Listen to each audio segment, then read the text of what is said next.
And he just walks up to me and shoots me right in the gut. God told me that I really needed to forgive him. Hello, my name is Chris Oppenheimer, and this is the Coming Clean podcast. Today, we have Trent Thompson. He needs a kidney because he was shot by his son, but it's a story of forgiveness. I appreciate you being here, but I want to thank our good friend Laurie for introducing us, because I had a vision to start this podcast and it's been talked about for a while.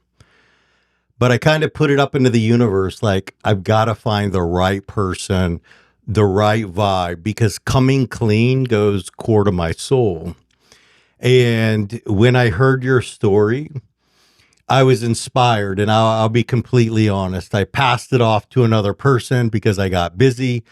And I take full responsibility for that, because I know now your story has a lot to do with the reflection of my own story. And so thank you for being here today. Well, I appreciate the invite, and it's my pleasure. Absolutely. And let's just get to the heart of it. You're a father, Yep. You have a son, and your son got addicted to methamphetamines. Am I correct? You are correct, along with a plethora of other drugs. But yes, A lot of different things. I guess Yes. that's where I resonate, is what that feeling is like to Okay. be on that.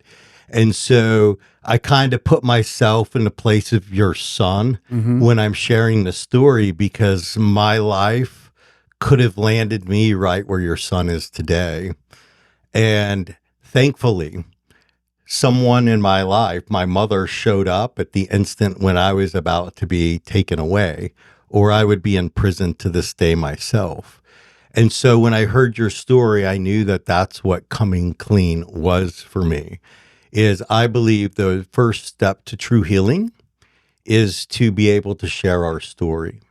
And so today is no longer about me and where I've been, but I want others to recognize that it could happen to any family. And Yes. so let's just take it back, because they say things start in our childhood. Okay. And I don't want to go all the way to your childhood, but let's go to what it was to become a father. Okay. Tell us your marriage was, how did you have your son? Like, let's just start there Okay. with it all, if that works for you. Absolutely. So I was married in 1996. Big wedding, like out of a fairy tale, at Bentwater Country Club. I'm talking the horse-drawn carriages. I mean, on the surface, everything looked like, this guy and his wife have it made, and and we kind of did have the honeymoon for about a year, and then Trevor was born about a year thereafter. So he was born in 97. So he was born in wedlock. Well, that's great. So you said something. It looked like the fairy tale. Oh yeah. So what does that mean? Like, because we both know people Mm-hmm. that get married, it's big and beautiful, Yeah. but what was really going on behind the scenes? Because that could lead into, which is your forgiveness for your own son. Mm-hmm. But tell us what that was like, the marriage. What was really going on? Because if we can take your story and that be the light for another human being, then we've both done our job. Yeah, definitely. Um, so like what was really going on beyond the facade of the fairy tale was, Well, why was it a fairy tale? Like, well, it wasn't. It just looked like one. It looked like one on the surface. She came from a very wealthy family. I came from a very well-to-do family.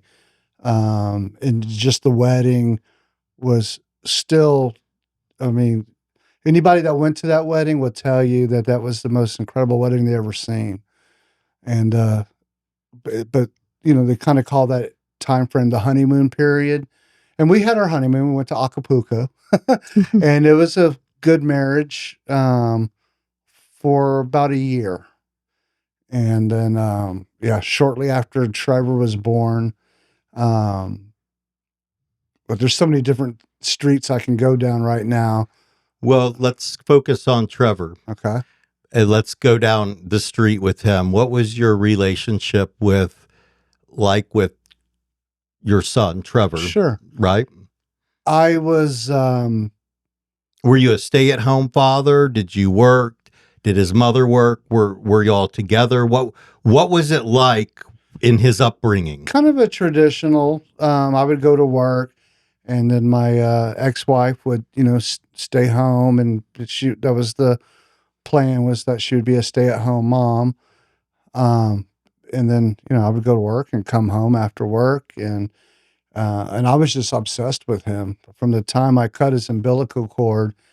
He just always was always chuckling, always smiling, just these beautiful blue eyes and white blonde hair and really never was colicky. I kind of called him a user-friendly baby because he was so easy. He, didn't really wake us up at night and it's like, wow, this baby's perfect. So The perfect son. yeah, he was. I just, 50 billion pictures. There was no Facebook at the time, but if there was, I probably would have crashed all the servers just because I just wanted pictures and pictures. And he was just a beautiful, beautiful baby. And obviously my mom and, my dad um, loved having a grandchild. And everybody that saw him just kind of put him on, just on on a, on a pedestal, I guess, and very spoiled. So he had a good life. He had a really good life, and until our marriage started to really take a toll, and that was more hell on him than anybody. So did a lot of the confrontation between you and your former wife, was that done in front of him? Was it done outside of him? Or, All kids the can feel above. the energy as well, All of the above. all the above. Yeah.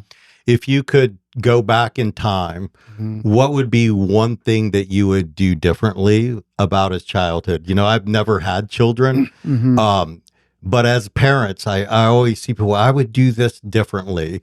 Looking back, don't want you to beat yourself up. You've Mhm. already forgiven yourself. That's why you're here, right? Right. And you've forgiven him as well. Right. And so, what is the one thing, if there's somebody listening, because there's a lot of people with a lot of wealth, and a lot of times people think addiction only happens in homes where there's no money. Oh And no. I know myself, when Right. you have a lot of money, it can become a lot bigger issue Sure. real quick. Yep. And in big places around the world. Hmm. So what was that like? Like, what would you change Yep. about his childhood that may have affected what happened? Do you think that has anything to do with the direction he did? Because we just don't wake up one day and say, hey, I'm going to use drugs today. Right. There's got to be something deeper. And you being as wise as you are, what do you think it was? I've thought about that a lot, and the thing I would do differently is there's a term out there I've heard called Disneyland dad, and that's a term for like dads that don't have custody of their children and get them on the weekends and Thursday, and it's always fun, fun, fun, fun. Um, I was kind of like that, and what I would do differently is I would not let him get out of his accountability for doing um, less than favorable things, be it cheating on a test or I just let him get out of so many things that I should have. Like, you're grounded for 2 weeks. He could pester me for like 2 days. Come on, please. Like, all right, go ahead. Go ahead. So that I think has a whole lot. That was like a seed for him to always get out down the road. It just always seemed to get out of anything. Accountability. Accountability. We live in a world where people do things and Right. there's no accountability. And we can take responsibility for that, every human. And I'm happy to know you recognize that, because I believe that that's something we can all learn is we've got to become accountable for it all, Right. however that may look, right? And that's what we're leading into right now because your Uh, son later took this cool dad, the Disney dad, the mhm. guy that was always fun. You were probably more his friend than a father figure. Right there. Yeah, definitely. Yeah, especially as he got older, I probably did raise him more like a big brother. He would play select baseball. I never missed a practice. We were into motocross racing, and so he was just like a super cool kid to hang out with.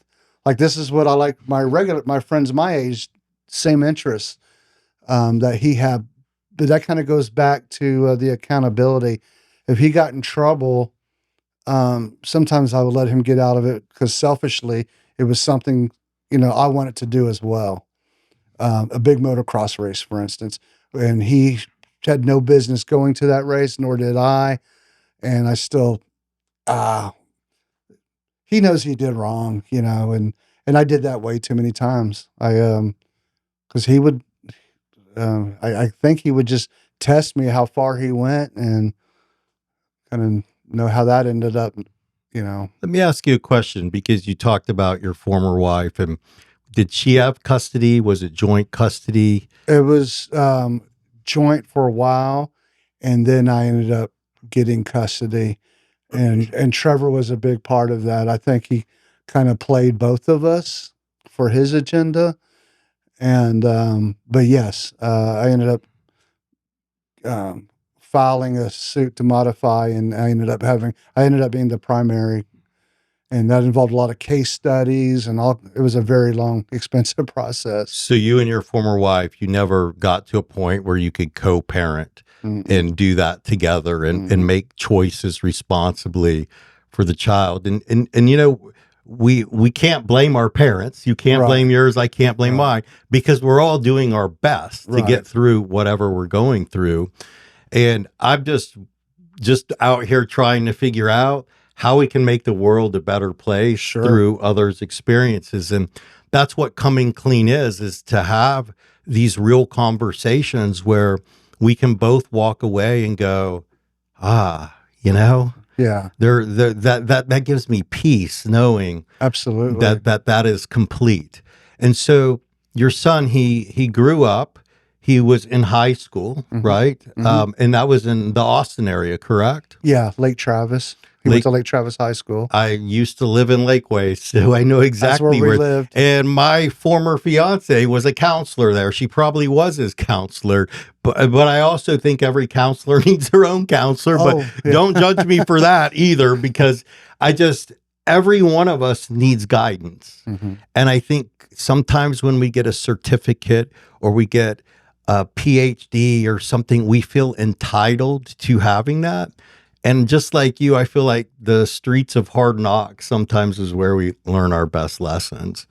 Yeah. And the lesson you learned is still part of your life today because of the health journey you're on now. Mhm. And so, one thing you did share with me, and I didn't read the story that's in the newspaper, I didn't watch the news clips because I didn't know you. And I told Laurie that I wanted to have a real conversation without my own judgment or story wrapped up in what I read. Because we both know that we can read and see things that are fabricated, right? Oh, yeah. There's always an More than agenda. ever with, social And so media. you've seen the article, you've read it, you've lived it. Was it accurate for what you believe that happened? Did the media portray your story with your son accurately? And if so, or if not, what would you have done differently? Um, I think it was accurate, but with a lot of brevity, very brief, and left out a lot of probably different, I hate to use the word nuggets. So they left out the important pieces, right? Yeah, I think there could have been more of that type of stuff. And I read it 100 times, but I haven't read it in a while. Usually when I see it, then the first thing I see is like his mugshot and then the girl, one of the conspirators that really kind of put us all together. and her mugshot. And um, yeah, but I think it was fairly accurate. I mean, there may have been some little, maybe at the time on the day or some, a couple little errors like But that. But nothing that you felt like they didn't portray this properly. So we're talking about something our viewer has no clue right now. right. And one thing that you did share while we were on the phone before we decided to meet is I want to take you back to a moment. Mm-hmm. You open up your garage door, you just come home from work, Mm-hmm. and your Harley Davidson is missing. Correct. What's the first thought that went through your mind? First thought was, oh goodness, I know my son did this. I knew he probably stole it or helped have it stolen. I just because leading up to that point, there was a lot of rough patches where he did steal some stuff out of my house, and I kicked him out of the house. And so the first thing I thought was, "Oh man, Trevor!" That right off the bat. And do you want me to go on from there? What happens Well, next? absolutely. So, about what age is all this happening? Like, did you know he had started an addiction? Were there Oh some yeah, signs? Did he do it in front of you? Was there nothing you could do? Like what age was this happening? several years prior, at Lake Travis High School. And, I would come home, I would smell it. Then he would just leave pipes laying around. He got to where he didn't even care. And it got so bad, I actually put him in a like a home for addictions up in Colorado. So, are we talking pipes for marijuana, pipes for meth or It looked heroin? I like mean, marijuana. At that point, it seemed like in high school, it seemed like it was mostly marijuana. Um, question for you: how do you feel about marijuana yourself? Because we're living in a world right now where I feel like people do a hardcore drug, mhm, they always post the blame on marijuana. yeah. And I'll just share this. This is about you, but there was a night I almost committed suicide. Mm-hmm. And that's when a friend handed me a joint and said, "Smoke this." And I will never forget my reaction. I was like, "That is a drug." And he's like, "Bro, you've been doing stuff that's way harder than this. Right. We've been trained." And so, do you think that marijuana was something he did to ease him out of the discomfort of the other drugs, the street drugs, the hardcore drugs? Do you feel like marijuana gets a rap in this whole thing? Um, well, first of all, I think you asked me how I feel about it. And I'd say the marijuana that I smoked in the 80s was more harmless than some of the stuff that you can get now, like in Colorado or some of the shops. That stuff can be crazy potent. Um, It's all about doing things with integrity, yeah, right? right. And I just want to clear up because I'm in a place where a lot of people still think that marijuana is a gateway. And I believe that I love that natural reaction. It's not the gateway. We know that there's something more, but we've never been taught to be good stewards of it. I'd say the gateway for me and a lot of people was just alcohol. And then after alcohol, you go to parties and then, there's different stuff going around and you just start trying. You want more, yeah, you lose your inhibition. And then the one thing that gets blamed is the one thing that actually has a lot of healing properties. But we'll get that's off track. That just Right. I wanted to know how you feel because it's important in today's society because there's a lot harder things than that plant. Alcohol. And so your son's story, yeah, alcohol, and then it led to whatever happened when you opened a garage that day. You might send chills down somebody's spine right now, but share exactly what happened. Your son's been on drugs. You don't know what's going on. You're working. He's staying in your home. You walk in, your Harley's missing. You automatically know something's wrong. What happened next? So I walk into the house, and at this point, I don't think anybody's going to be home. I figured Trevor's probably out on the Harley. He's probably out riding the Harley because he did that a couple of years before where he took my bike out on a ride, not to steal it, but he was out riding it. So, I used to do that to my dad's bike too when I was yeah, yeah, growing. Yes, I think that's just a kid he thing. grew up. He's been riding motorcycles since he was, 5 years old, and raced motocross. So he certainly knew how to do it. But you, that day the energy felt different. We Yeah, just know, you know, that feeling now. Like yeah, you can't deny what your soul's telling you. exactly. What was that moment So like? yeah, that moment I'm like, and I have a bunch of fajitas that I stopped to get on the way home, and that's I bought the plan was that Trevor and I were going to watch Monday Night Football. It was going to be the very first Monday Night Football of the season and eat fajitas. So I don't think anything sinister has happened until I see the garage door open and my Harley's gone. I'm like, oh, again, I'm thinking he's out joyriding it, something. And then I walk in, he's sitting on the couch holding a gun, and he has even like gloves on his hand.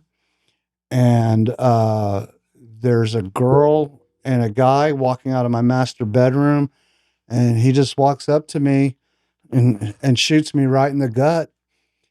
And I'm like, whoa, Trevor, what have you done? Why? And, and the next thing I do is I put the fajitas on the counter and I just go to the ground because I watched a bunch of movies and TV shows. And when you get shot point blank, you just lie down and die. So I lay down and they're just rummaging around.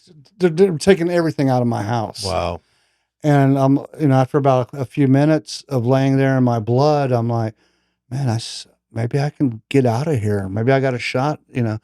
Shot's not a good word. Maybe I got a chance of surviving this For ordeal. real. So I get up, I run to the front door, I make it out the front door, almost to my neighbors, and he shoots me a second time in the back. And I'm like, okay, well, I'm done. And I'm just laying in the neighbor's driveway. And, next thing I know is I have a neighbor from across the street, just telling me to keep breathing, stay awake. And then there was a police officer, I think, that showed up. In fact, his name was, I want to say, Officer Brinkman. And he kept me alive until the paramedics showed up. And, and I remember what really I think helped me stay alive at that point was my girlfriend and I had reserved a nice resort at Lake Conroe for our high school reunion. My high school reunion was going to be the next weekend, and I'm thinking, okay, if I can just get to the hospital and they can take these slugs out, stitch me up, then I'll probably still go to my high school reunion. I literally was thinking that. That's good that you were thinking like that, Yeah. because most people's mind go a whole nother direction. No, I wanted to go to the high school reunion and see all my friends.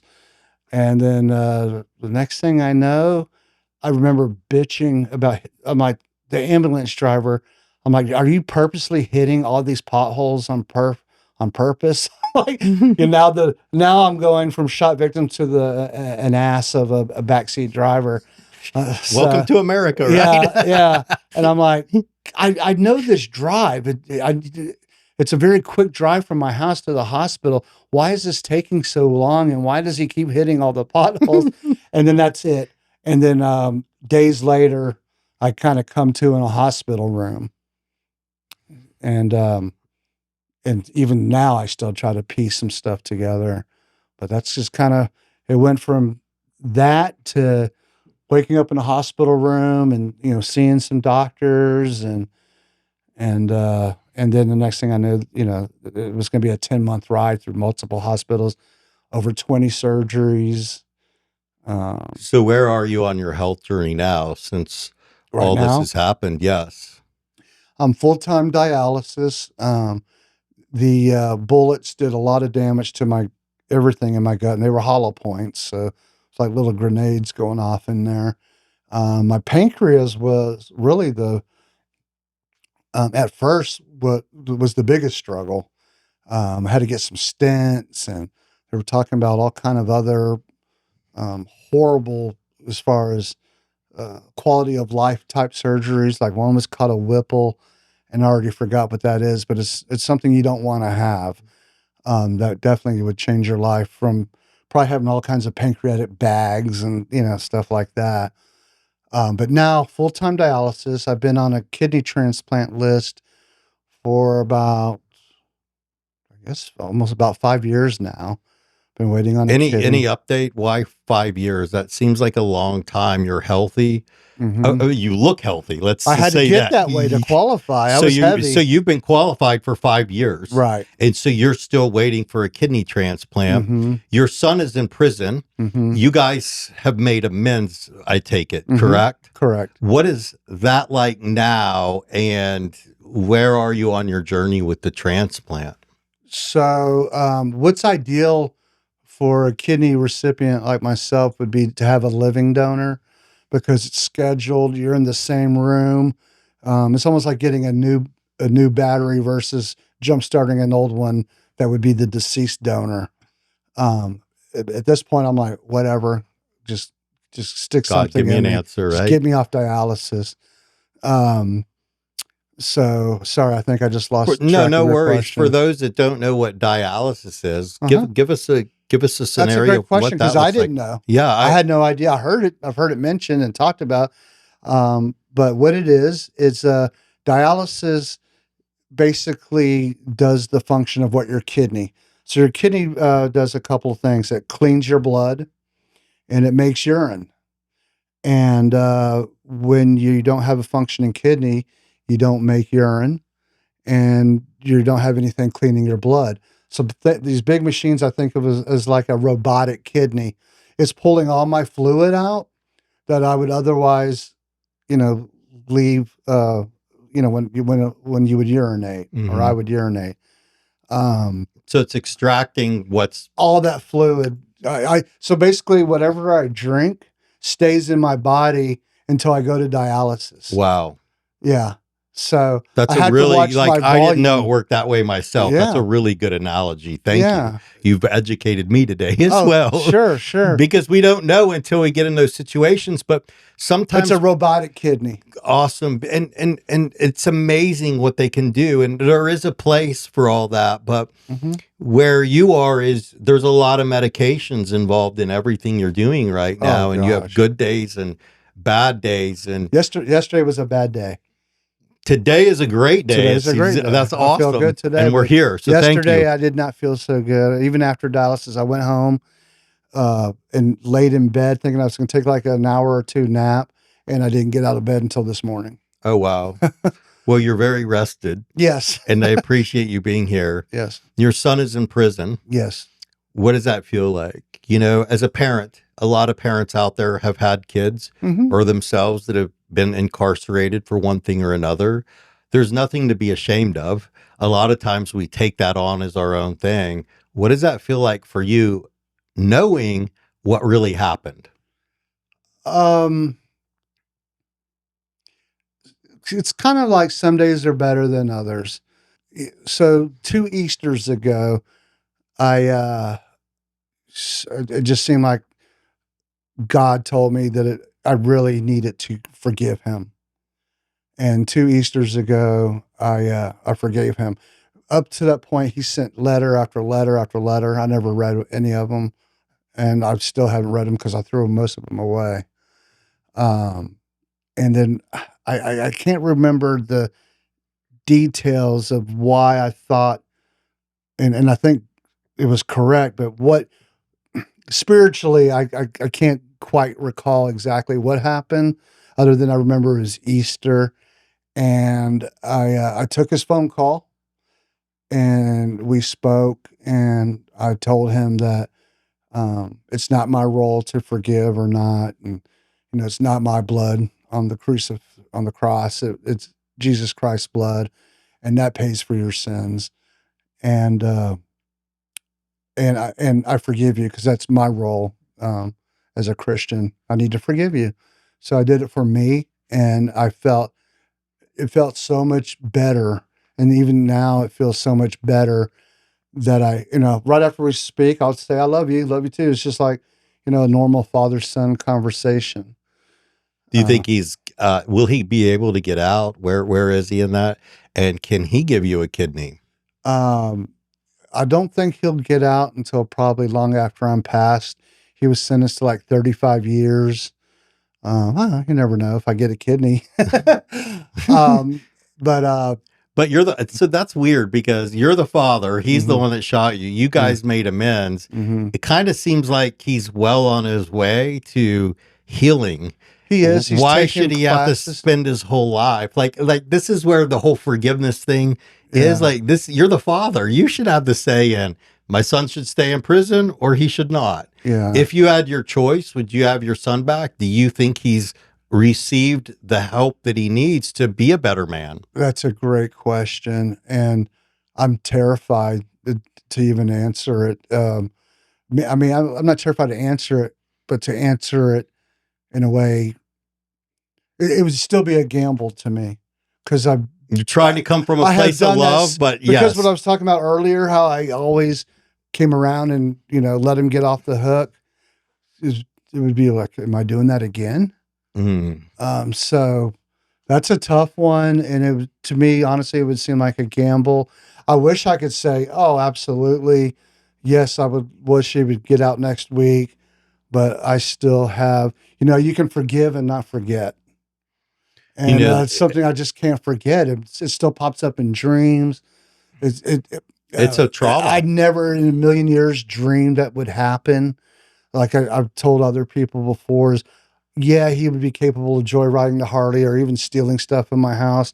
But if someone would have called me 5 minutes before I pulled in the driveway and said, "Don't walk inside, your son and a couple other people are going to try to murder you," I would have laughed, hung up the phone, and walked right inside. Mm. So I am not the best at judging situations, apparently. So I'd be terrified. I I would be terrified, and hopefully I don't even have the burden to even make that call, and I don't think I do. That's up to the, Yeah, I was just curious. I yeah. just ask Oh, questions sure. because these are questions that a And they lot of pop in my people head, have. and Yeah, it's the and same most people are answer. afraid to ask them. So Right. thank you for coming clean with me on that as Yeah. well, because Yeah. most people wouldn't even share that. There's a parent out there right now that knows exactly what their child did, and they would welcome them home in a heartbeat. It's Yeah. like, and here you are, you're waiting for a kidney and you're still hesitant. You have forgiveness, Mhm. but at the end of the day, you do a crime, you pay the time. And it Um, was a terrifying situation that, still pops up in nightmares and whatnot. So, um, I've been wrong on every decision, letting him get off the hook, his entire life, and that's my fault. That's totally my fault. it's brilliant that you take full responsibility for that because there's a lot of people out there that want to blame the system or blame somebody else. No. And that's what coming clean really is to me is taking full responsibility for it all. No. And can your son get you? Is he compatible kidney wise? That's something. How does that work when somebody's in prison? Um, so I was told it's a big no.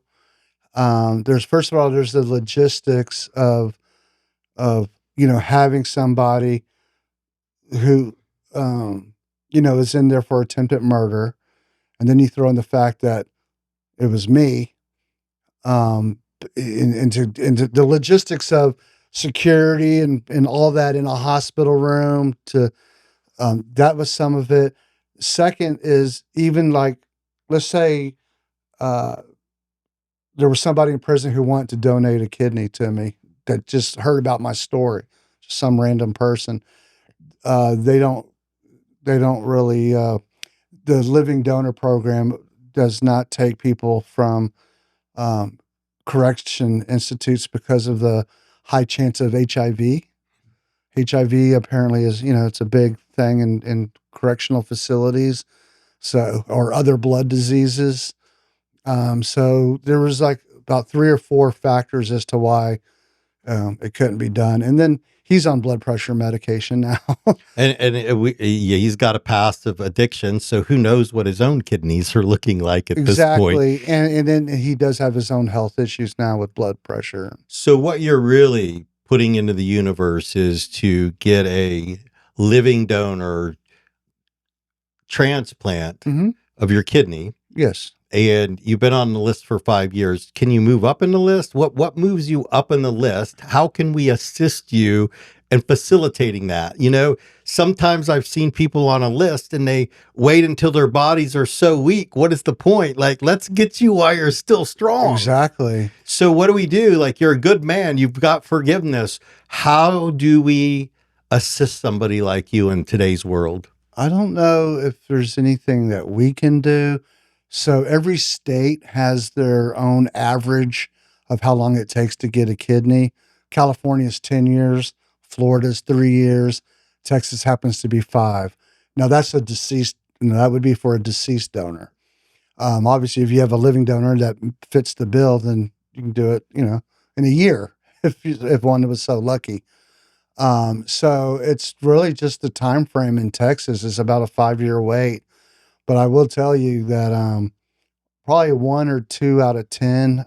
I need to go back and make sure I'm citing the statistic, but I want to say like maybe just 2 people out of 10 ever survive long enough to even get a kidney. So when you get a kidney from a living donor, Hmm. they can live a full life normal. Oh yeah, What's the first they're back to work in qualification? like a couple of days. Wow. What's the first qualification? Blood type, I would assume, right? Well, so it used to be that way.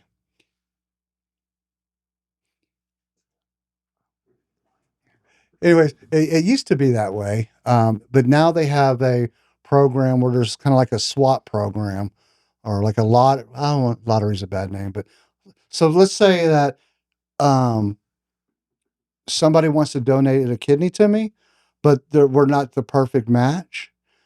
But this person over here needs that kidney, and their potential donor is a match for me. So really, 2 lives can be saved in that Just a scenario. swap. Just a swap. It's so wild. Yeah. So what if somebody's listening to this and they're inspired by your story Hmm. because you're a healthy man, you have a good job, you come from a good family, your son is in prison. Hmm. We know the story now. Hmm.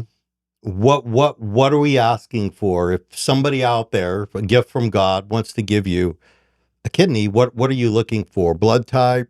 What exactly? Starting with blood type, and I have the most common blood out there, which makes it, a longer wait when it's but O positive. O I'm O positive. positive. Um, And then what would their next step be? the next step would be to for any given hospital. I'm registered with Houston Methodist at the Medical Center in Houston. Uh, there's a link on the website for potential living donors, and it's just a very short questionnaire that determines if they qualify for the next steps or not. I would imagine there's questions like, do you have any of your own health issues, blood pressure, diabetes, whatever? And then obviously, Are you an alcoholic?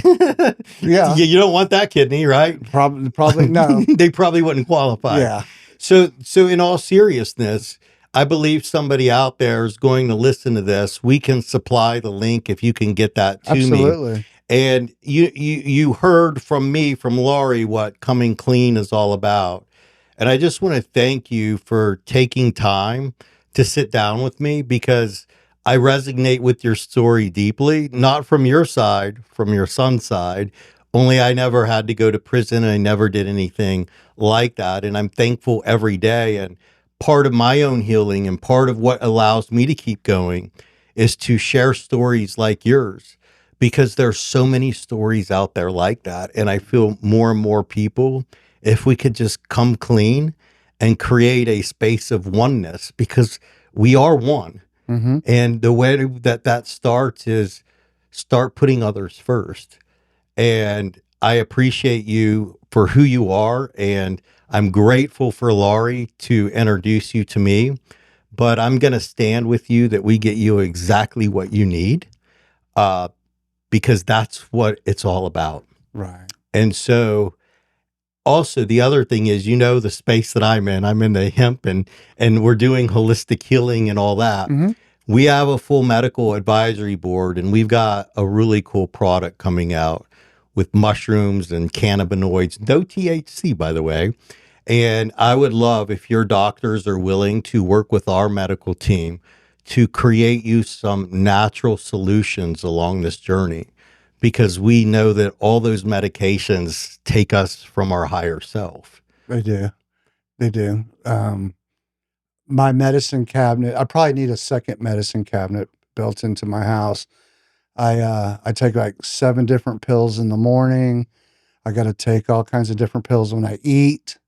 And then in the evening, probably like another 7 pills. I keep big pharma afloat myself.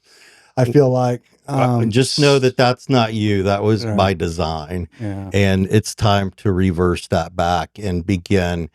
To me, a doctor, if I'm going to talk about my doctor, I want to be talking about how many medications he helped me get off of. Yeah. Could you imagine if your doctor started saying, "Hey, I got," Especially a pain management yeah, doctor. like seriously, and there's such natural solutions. And so if you'd be open to it with your medical team, I'd love to connect them with those at our Botany Scientifics family to find a way.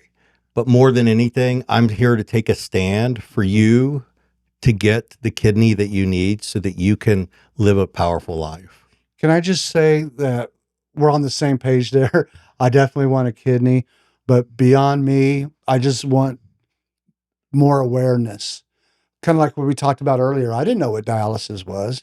You do now, but I just want to educate more people, especially with all the diabetes going out there, and anything tragic can happen at any time, and it's good to go ahead and get knowledge on it now and not wait until it's too late. I just want to definitely provide awareness around this. Absolutely. And we're both in our 50s, and your son went to a high school right down the Mhm. street from where I used to live.